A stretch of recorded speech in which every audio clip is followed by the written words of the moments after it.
hello, hello, hello, hello, hello. Itu kan lagi. Hello, hello, hello, hello. Itu dulu. Hello, hello, hello, hello, hello, hello, hello.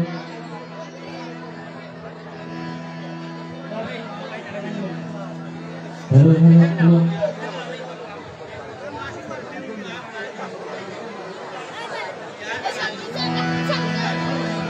Hello, hello, hello.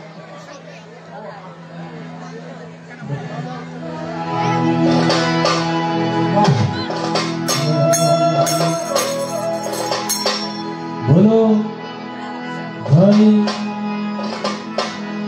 गुरु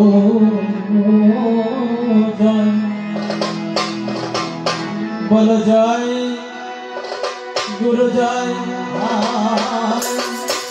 बोल जाए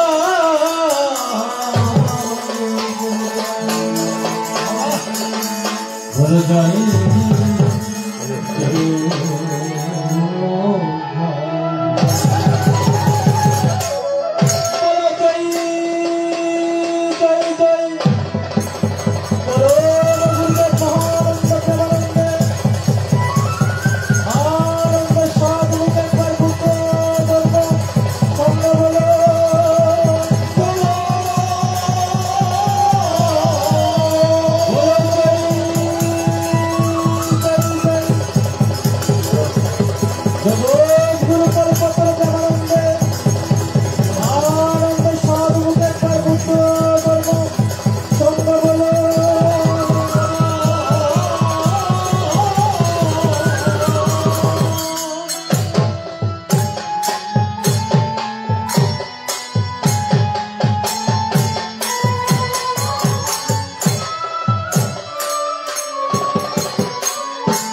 बोल बुद्धं शरणं गच्छामि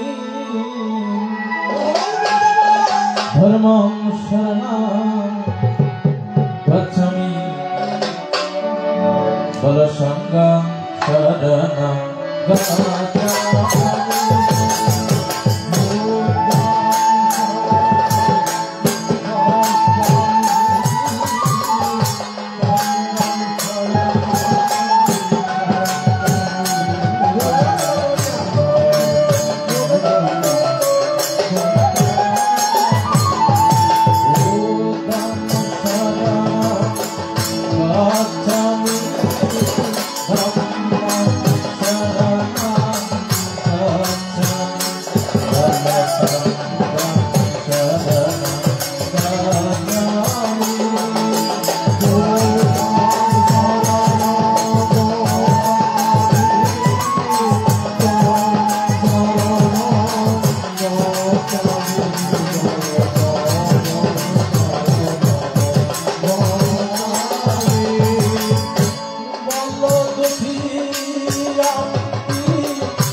আমি তো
যারা একটু দাঁড়িয়ে আছেন তারা যদি বসেন আমাদের একটু ভালো লাগবে।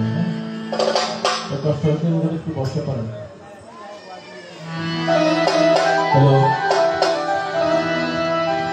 আগস্ট দূর দূরান্ত হতে আগত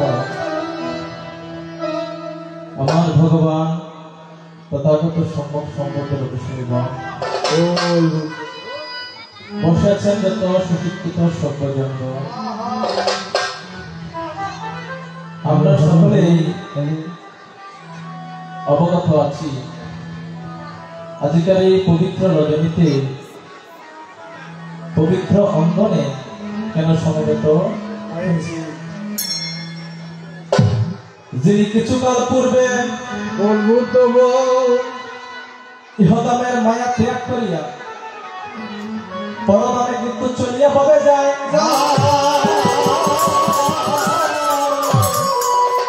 আগামীকাল তাহার অপর গ্রামবাসী মিলিয়া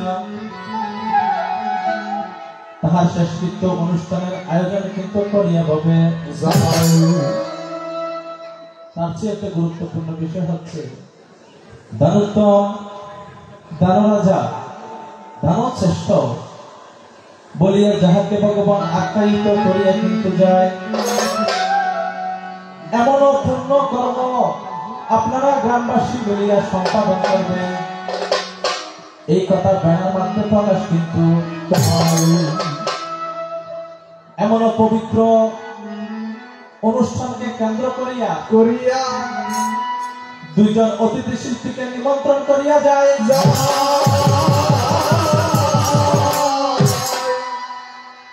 আমি অদম নারদম সর্বপ্রথম আসনে দাঁড়িয়ে যিনি জগতে আবির্ভাব না হলে ত্রিজগতের যত পাপি তাপি অন্ধকার জগতে কিন্তু তলিয়া ভাবে যায়। সেই মহামানব তথাগত সম্যক সম্বুদ্ধের যুগল রাতুল কোমল পদ্ম চরণে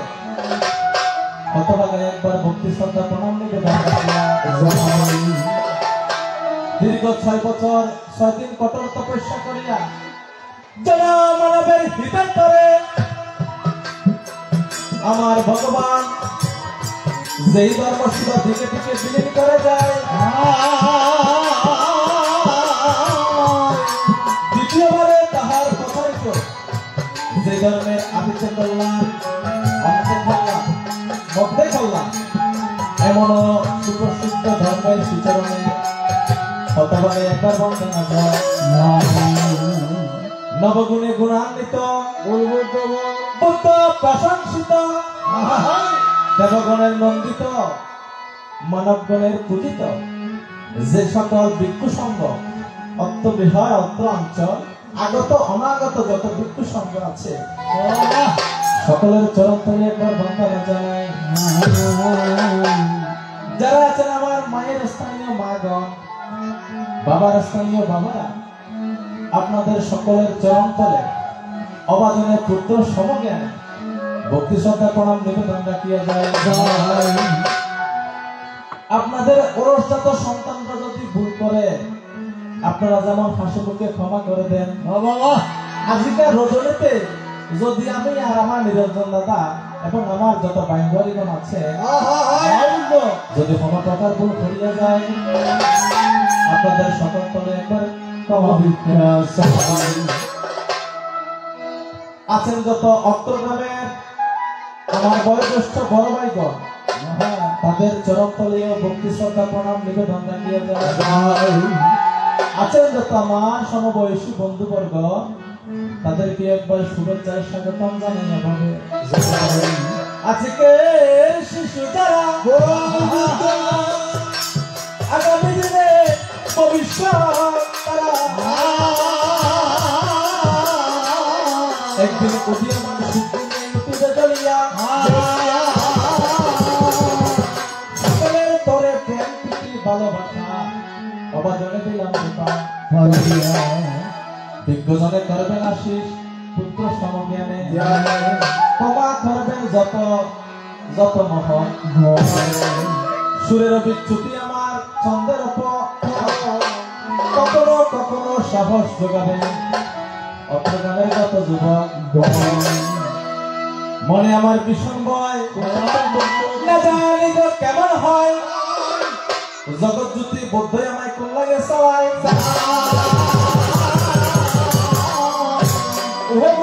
অনুকূল তুমি মোরে দিবা কুল তুমি সারা মন্দ বাগান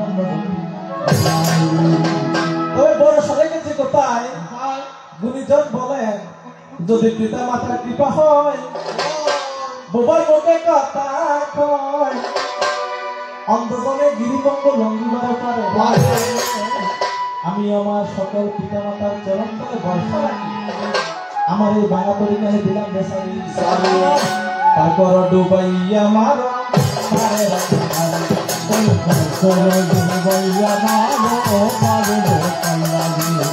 তারপর ডুবাইয়া মারো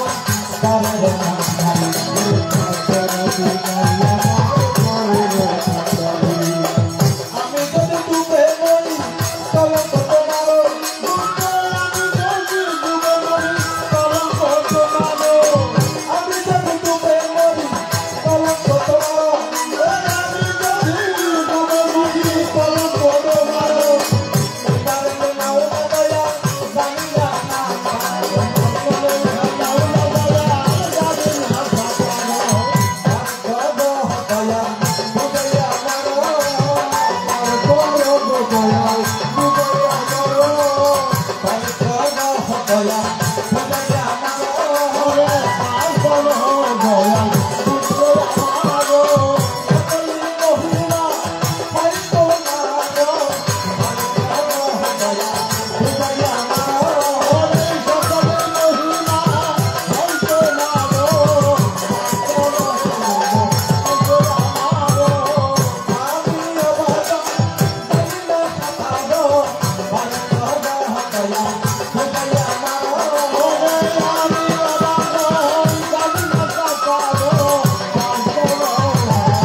যেহেতু সময়ের মূল্য আছে আপনাদের অনেক কষ্ট করতে হবে আমাদের একটা সময় সীমাবদ্ধ করে দেওয়া হয়েছে আমি সময়ের বাইরে যাব না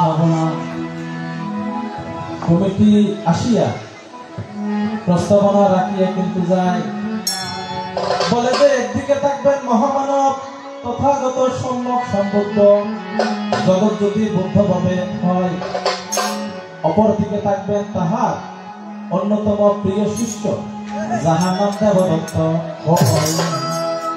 আমি যখন বয়স হতে কনিষ্ঠ আমার প্রতিপক্ষ যিনি পচামকে বিপক্ষ বললে শোভা নাহি পায় যিনি পক্ষের পক্ষ ভগবান সর্বদাই তাকে নিরপেক্ষ চট্টগ্রামের অহংকার, কবিয়াল জগতের অলঙ্কার, যিনি বৌদ্ধ কীর্তনের শিরোমণি হয়, যাহার নাম বাবু নিরঞ্জন সরকার, তাহার চরণে একবার নিবেদন।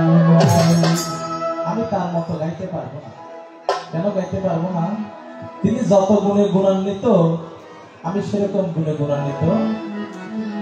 বলতে গেলে আমার নিরঞ্জন দাদা হচ্ছে এই অষ্টধাতুর মতো। অষ্টধাতু মানে কবিরাজ ওষুধ লাগবে না? অষ্টধাতু মানে কিরকম? কবিরাজ ওষুধ। উনি সনাতনী গান করেন, বৌদ্ধ পাল্টা কীর্তন করেন, হ্যাঁ, কবির গান করেন, সকল প্রকার গানের সাথে উনি। সেই হিসেবে আমি শুধুমাত্র একজন বৌদ্ধ কীর্তনিয়া, ধর্মের গল্প জানি কিন্তু অল্প অল্পটাই। যাহা জানি আপনাদের চরণে সমর্পণ করব, যদি আপনাদের আশীর্বাদ আমার মাথায় থাকে। আমি যখন বয়স হতে কনিষ্ঠ, আমার নিরঞ্জন দাতা বয়স হতে জ্যেষ্ঠ ভাবে হয়, তাহাকে ভগবানের আসরে বসিয়ে আমি আবাজন দেবদত্তের দ্বারায় তাহার জন্য বিচার কথা নিবেদন করব। তবে তার একটু ব্যতিক্রম হয়ে গেছে। আমাকে দেখলে কি দেবদত্তের মতো লাগে? না না, এখন কি করব? আপনারা যখন ধারা দিয়ে দিয়েছেন, নায়কের ধারা দিলে নায়কের মতো গান করবো। এখন আপনারা যখন আমাকে বিশেষ সহযোগের পাঠ দিয়েছেন, তখন আমাকে বিলেনগিরি করতে হবে। নাম আমার দেবদত্ত, কথাবার্তা আজিকার আসলে হবে কিন্তু সত্য সত্য। জানি না থাকবে না আমার কোনো ভক্ত, খাবার বেলায় আমি কিন্তু একেবারে ভক্ত। তবে আমিও দেখবো আমার কেমন ভক্ত থাকে না, দেখি আমার ক্যাপাসিটি কতটুকু। চিন্তা করো মনে, অল্প কিছু আমার পরিচয় দিয়ে দুইটা কথা তাহার চরণে নিবেদন রেখে আসার বিজয় নেব। আমি সুপ্রবুদ্ধ নন্দন, আমি তার কাঞ্চন দেবত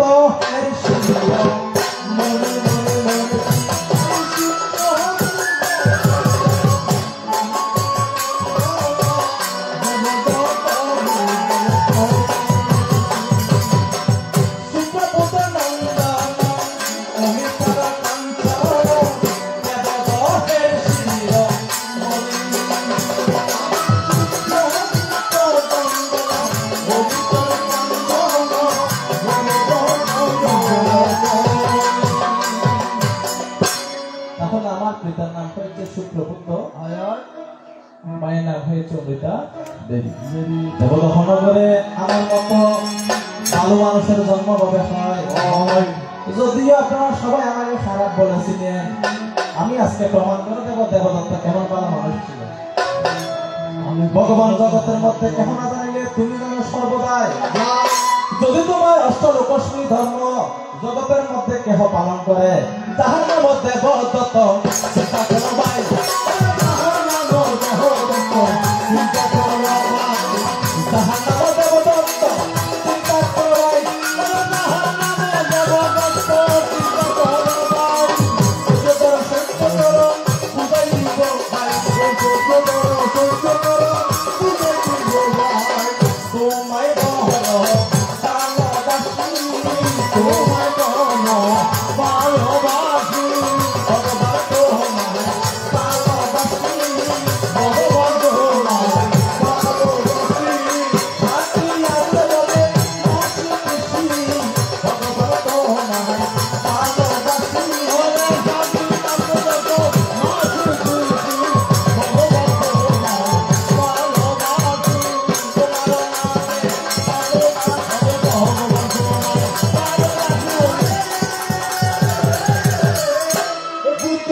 তাহলে আমার বাবার নাম হচ্ছে সুপ্রবুদ্ধ, মায়ের নাম অমৃতা। দেবদহনগরে আমার মতো সুপুত্রের জন্ম হয়ে যায়। যখন ভগবান সিদ্ধার্থ গৌতম যখন 6 বছর 6 দিন কঠোর তপস্যা করিয়া জগতে বুদ্ধ হয়ে উৎপন্ন হল জীবন লাগিয়া,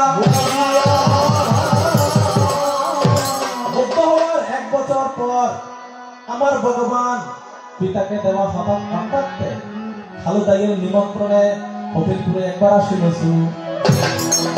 কপিলপুরে আসার পর সেখানে 1 সপ্তাহ থাকার পর অনুপ্রিয় অম্রহারণে আমার ভগবান গেল চলিয়া। যখন ভগবান মল্ল রাজ্যের অনুপ্রিয় অম্রহারণে চলে গেল, আমরা 6 জন বন্ধু মিলে চিন্তা করলাম, জগতে তো ভগবান বুদ্ধ উৎপন্ন হয়েছে, আমরা একটু তার কাছে যাব শিক্ষার জন্য। ভৃগ, কিম্বিল, অনুরুদ্ধ, আনন্দ, বদ্রীয় অবদত্ত ভাবে হয়। 5 জন ছিল শাক্য বংশীয়, 1 জন ছিল কুলীয় বংশীয়, আমি দেবদত্ত। 6 জন মিলিয়া ভগবানের দর্শন করে সংকল্প হবে। যখন ভগবানের সাথে দর্শনের জন্য নগরে কিন্তু বাহির হইলাম, আমাদের একজন বন্ধু ছিল যার নাম ছিল পূর্ণ। অনেক সময় এই বড় লোকের ছেলেদের সাথে গরিবের ছেলেদের সম্পর্ক হয় না, বন্ধুত্ব হয় না। তা আমরা 6 জন ছিলাম রাজার সন্তান, এই আমার বন্ধু ছিল গরিবের সন্তান। দেখি আমার পূর্ণ বন্ধু সামনে থেকে আসিতে লাগিল। আমাদেরকে দেখে আমাদের বন্ধু বলে, পূর্ণ বন্ধু বলে, রাজকুমার গণ এত খুশি মনে, এত আনন্দিত মনে, তোমরা কোথায় যাও? তখন আনন্দ বলিতে লাগিল, মোরা গেরুয়া বসন অঙ্গে ঝুলাব, অঙ্গের বসন ছাড়িব। পূর্ণ, আমরা গেরুয়া বসন অঙ্গের মধ্যে ধারণ করবো, আমাদের যে রাজার পোশাক আছে সেটা ফেলে দেব। মোরা জ্ঞান বিজ্ঞানের সাধনার করে শত গুরুর দর্শনে তাহারও শোনে যে বন্ধু জগতে আবার সদ্গুরু কোথায়, তাকে তো দেখলাম না। তো বলে যে বন্ধু তুমি কি জানো না, অনুপ্রিয় কাননে ভগবান এসেছে, অনুপ্রিয় কাননে ভগবান এসেছে, অনুপ্রিয় কাননে ভগবান এসেছে, অনুপ্রিয়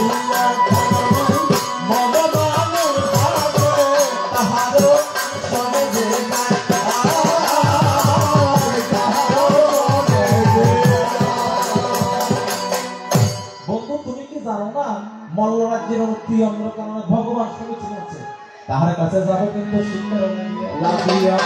তখন বলে যে বন্ধুরে, পূর্ণ বন্ধু বলে, তোমরা যখন যাচ্ছ আমাকে একটু তোমাদের সাথে নিয়ে চলো। তখন আমি দেবদত্ত বলিতে লাগিলাম, আমাদের পিতার, আমরা তো রাজার সন্তান, আমাদের পিতার ঐশ্বর্যে টাকা পয়সা কম্বলের কোনো অভাব নেই। তো তুমি তো গরিবের সন্তান, তুমি যদি তোমার পিতা মাতাকে ছাড়িয়ে নিতে যাও, কেমন করে তারা জীবন যাপন করবে চিন্তা করো তুমি বন্ধু। তুমি একটা কাজ করো, তোমার যাওয়ার দরকার নেই, তুমি আমাদের যে স্বর্ণালঙ্কার গুলো আছে, রাজার পোশাক আছে, সেগুলো তুমি নিয়ে যাও, সেগুলো বিক্রি করে অনেকদিন চলতে পারবে। বলে যে বন্ধুরে, যদি এই তোমাদের স্বর্ণালঙ্কার লইয়া বিক্রি করিয়া যায়, অল্প কদিন ভালো চলতে পারবো, তবে যখন পরখানে যাব কেমন করে সুখে থাকবো চিন্তা করো। আগের জন্মে অপকর্ম করেছিলাম বলে তোমাদের মতো বড় করে জন্ম না হইয়া নিচু কুলে জন্ম হইলে তাই। এখন ভগবান জগতে এসেছে, এই কথা জানার পর যদি তাহার কাছে না যায়, পরের জন্মে আবার কিন্তু নিচু কুলে জন্ম হইয়া তাহার কথা শুনিয়া তাহাকে শুদ্ধ হইয়া 7 জন মিলিয়া ভগবানের চরণ দর্শনে যায়। এখন গিয়া দেখি আমার ভগবান আগের মতো চেনা চেনা লাগে, প্রভু আছে না, ভালোবাসো যদি কাছে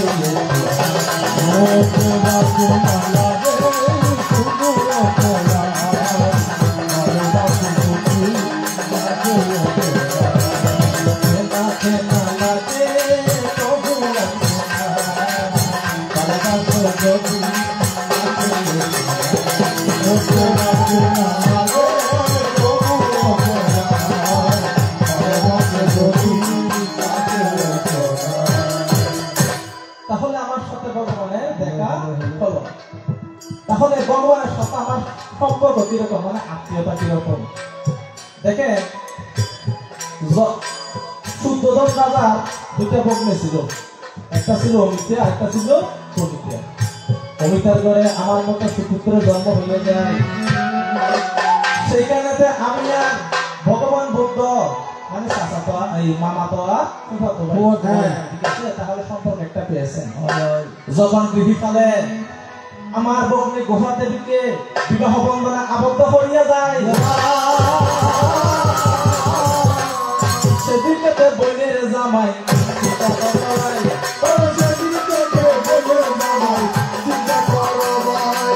সেদিকে বইনের জামাই চিন্তা করাই,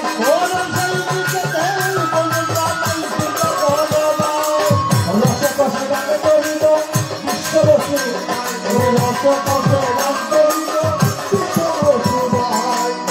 গোপাকে যখন বিবাহ করেছে, সে যখন আমার ছোট ভাই ছোট বোন, তাহলে সেদিকে তো আমার বোনের জামাই লাগে।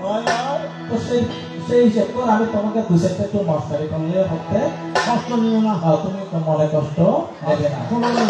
আবার যখন তুমি জগতে বদ্ধ হয়ে উৎপন্ন হলে জীবন লাগিয়া তখন তোমার কাছে গিয়ে দেখতে নিলাম প্রভু বললাম, আপনি গুরু আমি শিষ্য, আপনি গুরু আমি শিষ্য, গুরু দয়াল আমি শিষ্য, গুরু দয়াল আমি শিষ্য, শাস্ত্রী আছে তবে শাস্ত্রী শিষ্য, তুমি গুরু দয়াল আমি শিষ্য, শাস্ত্রী আছে তবে আমি সারা শিষ্য, তুমি গুরু দয়াল আমি শিষ্য, কি অপরাধ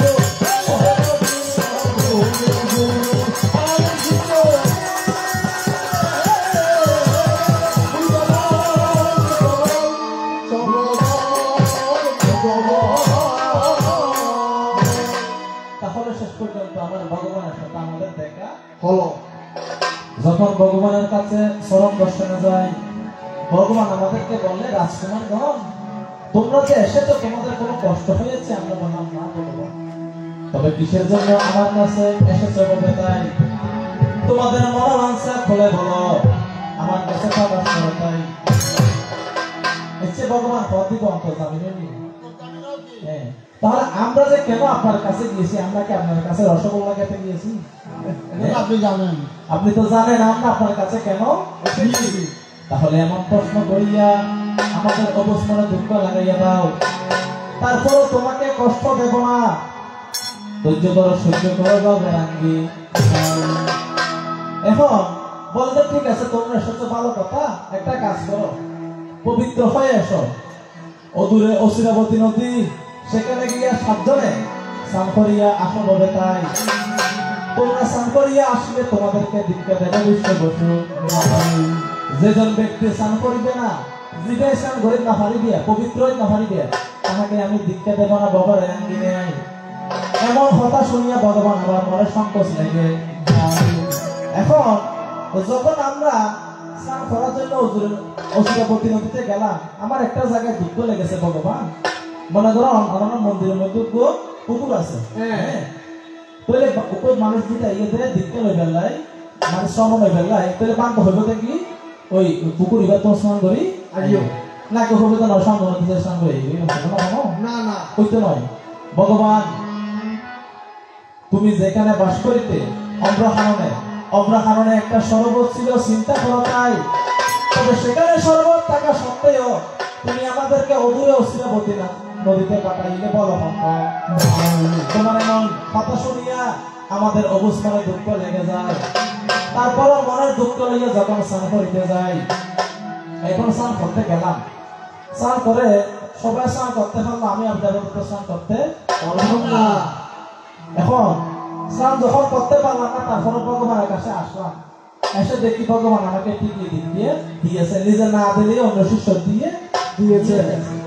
সেদিকে আমার কোনো প্রশ্ন হবে না রয়, সেখানে আমার কোনো প্রশ্ন নেই।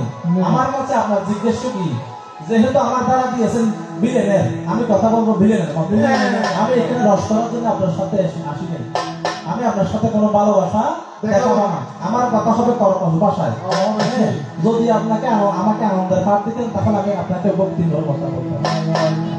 এখানে ভক্তি করার কোনো দরকার নাই, তুমি যেমন পাঠ দিয়েছ তেমন পাঠ করবো বিশ্ব বসু। আচ্ছা ভগবান, আমার কাছে একটা সাধন লাগবে মনে করতে। ভগবানের শব্দে হালিয়ে দানোত্তম শুভ কঠিন শিব দানস্য অর্থাৎ সাব্বা দানাং ধাম্মা দানা জিরাতে জগতের সকল দানের চেয়ে ধর্মদান শ্রেষ্ঠ কবে রয় এই ফল হতে ভগবান বুদ্ধ হতে জগতে সকল দানের চেয়ে ধর্মদান হচ্ছে সর্বোত্তম।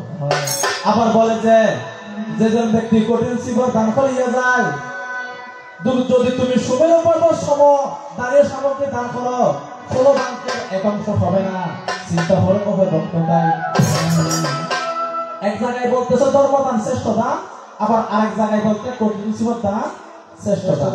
এক মুখে দুইটা হতায় বলো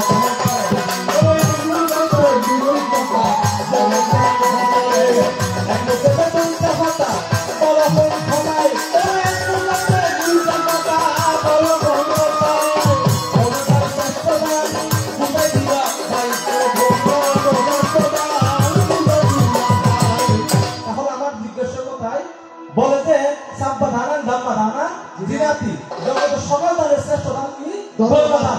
আবার বলতে দানোত্তম দানরাজা দান শ্রেষ্ঠ কঠিন জীবন দান। তাহলে এখানে কথা দুই রকম হয়ে যাচ্ছে। এক জায়গায় বলতেছে ধর্মদান শ্রেষ্ঠ আবার বলতেছে আরেক জায়গায় কঠিন জীবের দান সত্য। এক মুখে দুইটা কথা বলি এখন কথায় এখন তুমি আমাকে বুঝাইয়া দিবে কি ধর্মদান শ্রেষ্ঠ নাকি শিবদান শ্রেষ্ঠ, কোন জায়গায় ধর্মদান শ্রেষ্ঠ কোন জায়গায় শিবদান শ্রেষ্ঠ। আমারে ঘরে কানাই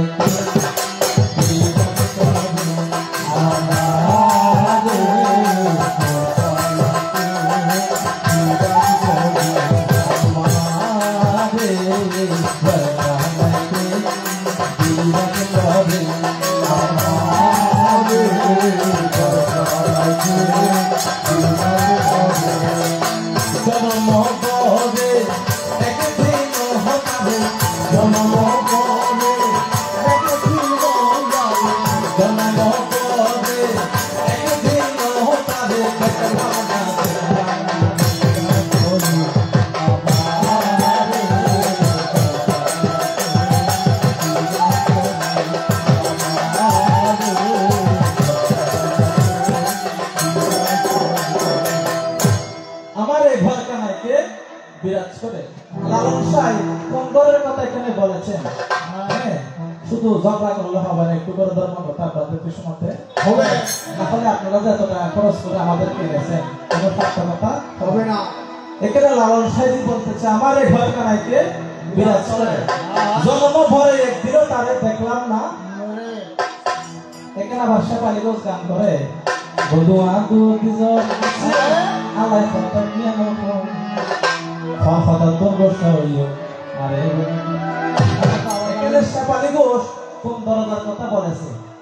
আমাদের যে প্রধান ফটক আছে আমাদের প্রধান দরজা, এই দরজা দিয়ে আমাদের বন্ধু আসা যাওয়া করে, নিঃশ্বাস যে আসা যাওয়া করে সেখানে ঘোষ সেই বন্ধুর কথা বলেছে, এই দরজার কথা বলেছে। ঠিক একই রকম ভাবে আমার এই ঘর কানাকে বিরাজ করে, আমাদের ঘরের মধ্যে প্রাণবায়ু বিরাজ করে। যখন প্রাণবায়ু চলে যাবে তাহলে বান্তের মতো পেটির মধ্যে শুয়ে থাকতে পারবে, আর কোনো কাজ হবে না। নহলে চলে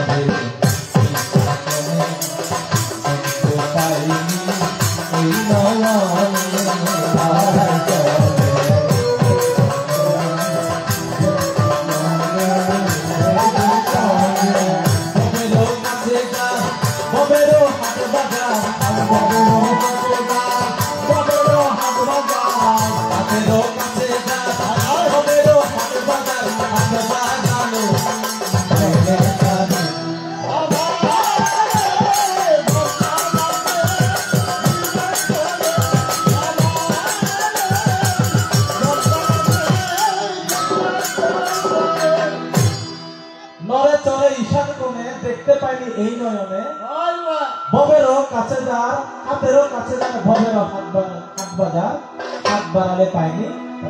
এই যে বাতাস যে লড়াচড়া করে আমরা শুধুমাত্র অনুভব করতে পারি, আমরা কি চোখে দেখি? এই জন্য বলে যে নরে চড়ে ঈশান কোণে দেখতে পাইনি এই নয়নে। কেমন করে দেখবেন? যদি চর্ম চক্ষু দিয়ে যদি পৃথিবী দর্শন করে তাহলে আপনি শুধুমাত্র সবকিছু রঙ্গ দেখবেন, রস দেখবেন, সত্যটা আপনি খুঁজে পাবেন না। যখন ভগবানের মতো জ্ঞান শক্তি দিয়ে, জ্ঞানী ব্যক্তির মতো জ্ঞান শক্তি দিয়ে পৃথিবীকে দর্শন করিবে নাই, তখন তোমার এই জগৎ অনিত্য লাগিবে, এই জগৎ দুঃখ লাগিবে, এই জগতে কোনো শান্তি লাগিবে না। তখন এই দুঃখ ত্যাগ করার জন্য, দুঃখ থেকে মুক্তির জন্য বসন ধারণ করে ভগবানের সদ্যমে সমর্পণ করতে চিন্তা করবে। আমি সেদিকে তো যাবো না, আমি আরেকটা কথা জিজ্ঞেস করে আমার আসো শেষ করে দেব। তাহলে আমার প্রথম জিজ্ঞাসা কি, যদি ধর্মদান শ্রেষ্ঠ হয়, আবার যদি বলেন যে শিবদান শ্রেষ্ঠ হয়, তাহলে ধর্মদান কোথায় শ্রেষ্ঠ? শিবদান, কঠিন শিবদান কোথায় শ্রেষ্ঠ? এটা বলে একটা কথা তোমার কারণে অর্থ দিয়ে যায়। যাবার কালে দ্বিতীয় কথা জিজ্ঞাসা শিব ভক্তের আনবি। আচ্ছা ভগবান, আপনার কাছে আরেকটা কথা জিজ্ঞেস করি। হ্যাঁ, আপনি তো জানেন ভগবান বুদ্ধ মানে কি, যিনি দশ পারমী, দশ উপপারমী, দশ পরমত্ত পারমী পূরণ করে 4 লক্ষ অসংখ্য মহাকল্প সাধন করে যিনি জগতে বুদ্ধ, তার অজানা কোনো কিছু নেই। তাহলে আপনি জানেন যে দেবদত্ত যদি আপনার সদ্ধর্মে আসে, যদি দেবদত্ত আপনার সদ্ধর্মে আসে, আপনার ক্ষতি করবে, আপনাকে পাথর নিক্ষেপ করবে, সঙ্গ বিচ্ছেদ করবে, এগুলো কি আপনি জানতেন না?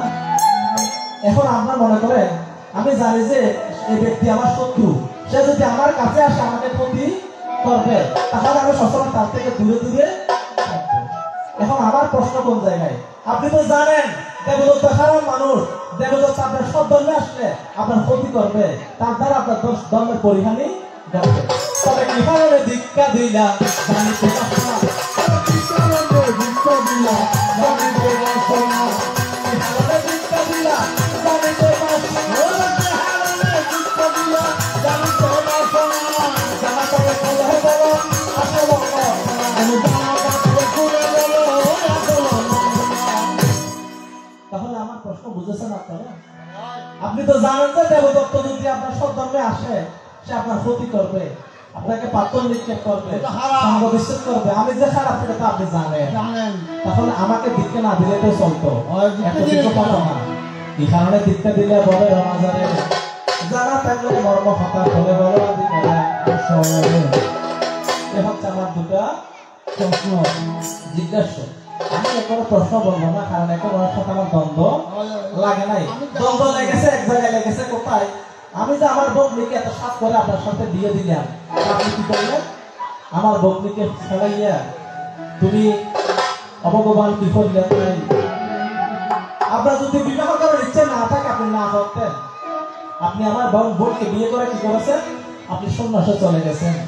পূর্ণিমার রাত কেন আর বইনের বিছানো পশ্চিমে সালোয়ারিয়া মধুর স্বপ্ন হাইলা বিছানো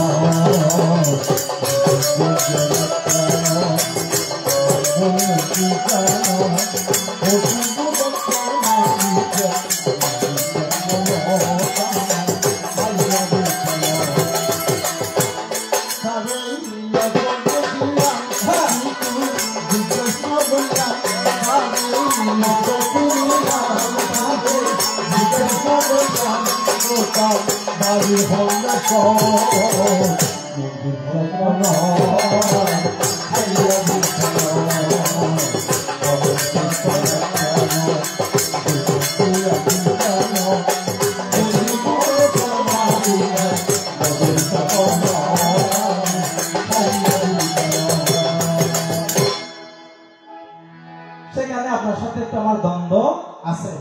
আপনি যে আমার বোনকে ফেলে চলে গেছেন সেখানে একটু দ্বন্দ্ব আছে। আমি সেদিকে একটা কথা বলবো না। তাহলে আমার দুটো প্রশ্ন আপনারা বুঝেছেন? হ্যাঁ, কঠিন জীবদান শ্রেষ্ঠ বলেছেন, আবার ধর্মদান শ্রেষ্ঠ বলেছেন। কোনটা কোন জায়গায় শ্রেষ্ঠ যদি খাবাই দিয়ে নেয় তাহলে কিন্তু খুবই সুন্দর। আর যদি বাজে খাবাই না ভাই বেড়ায় বেড়াই দেন আপনি কিছু করবে। হ্যাঁ, রাঁধনে যদি ভালো হয়, রাঁধনে যদি আমরা মূল্য দিই পুরো মন্ত্র দেব, যদি রাঁধনি ভালো হয় তো আমি জানিব আর যদি রাঁধন যদি বাজে বাতাইলে হয় ওইটা মরিচ মশলা দিলে হাঁস আশা করি রাঁধনি ভালো আছে। হ্যাঁ, ভগবান আমার কথায় তুমি কষ্ট পাবে না, তাই আমি তোমাকে সর্বদাই আঘাত করার চেষ্টা করবো। কেন? আঘাতের চেতনা বাড়ে। আমি যদি মধুর মোচাকের মধ্যে ডিম মারতে না পারি তাহলে সেখান থেকে অমৃত সুদা বের হবে না। আমি তোমাকে বারবার আঘাত করবো কেন? আমি তোমাকে আঘাত করলে তোমার ভাণ্ড থেকে অমৃত সুদা বের হবে, গ্রহণ করতে পারবো। ও ভগবান, দোহাই দোহাই মান করো। ভগবান মান করবেন না, মান করলে রাগ করলে রাগাতে বাড়াতে হয়। আজ নিশিতে পাশেই থেকো না বলো না ও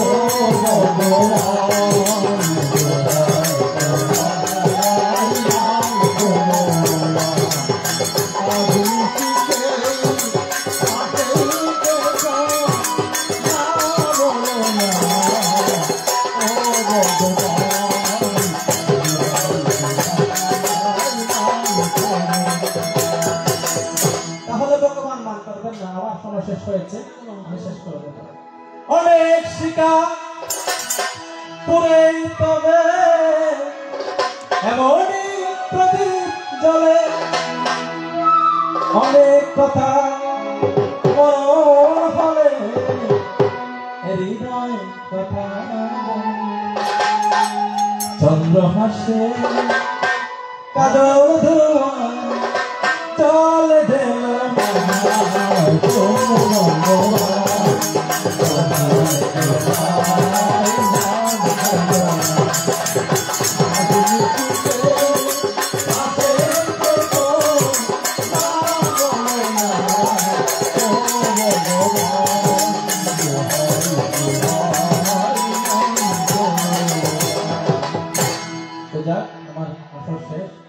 আমাকে একটা মালা দিয়েছে আর ওই 100 টাকা দিয়েছে।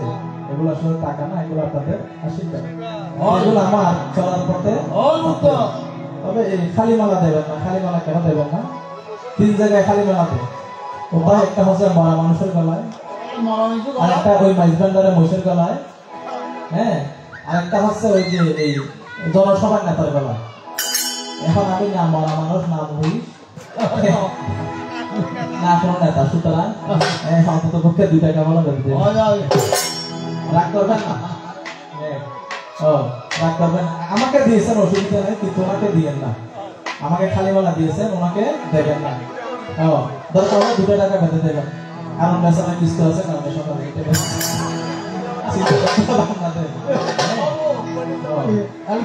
হ্যাঁ আমি বলি, আমি কতবার বলি, শুধু যেহেতু আমার বলে যান একটু রস করতে আমার আপনি করতে পারবেন না কেন? আপনি আমার ছোট বোন জানাই, আপনার আমাকে মেনে চলতে হবে। হ্যাঁ বলে যাবে চিন্তা করলে, আপনার কোনো সুস্থ চিন্তা করলে আমি আপনাকে বক্তি দেব। যদি আপনি আমাকে বক্তি নেওয়ার মতো পরিস্থিতি সৃষ্টি করতে পারেন, আর যদি না পারেন, নরমেতে নরম চলবে, গরমেতে গরম। চিন্তা করো মানে খাবার খালে ভগবানের নাম করিতে করিতে আশা শেষ করিব লুম্বিনী কারণে মহামার ঘরে, লুম্বিনী কারণে মহামার ঘরে উদয় হলো গৌতম কে আনিল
Thank you.